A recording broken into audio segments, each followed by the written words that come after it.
থাকলে তুমি আশেপাশে মনে আমার আবেগ জাগি বুকের লাগি মুটা করি কুকিল ডাকি রে বন্ধু তোর কিছু হারাইছে নাকি? আমি একটা খুব ভালো জিনিস পাইছি। কি রে, আমার তো কিছু হারায় নাই। ও নিশ্চয় দামি কিছু পাইছে। ঠিক আছে, কি পাইছে? হ ভাই, হারাইছে। কি পাইছে ভাই? দিতে পারি, কিন্তু আমার একটা শর্ত আছে, আমার 500 টাকা দেওয়া লাগবে। 500 টাকা? হালে নিশ্চয়ই দামি জিনিস পাইছে। দিতেছি, দাঁড়া দিতেছি, দাঁড়া।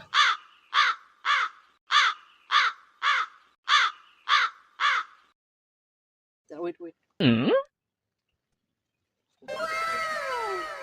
500 টাকাটা আছে, যা আছে হেরে নেন। আচ্ছা ঠিক আছে, এই কয় টাকায় নিলাম। আর এই যে তোর দামি জিনিস নে, গেলাম। হ্যাঁ, एक तारा किस्मत दा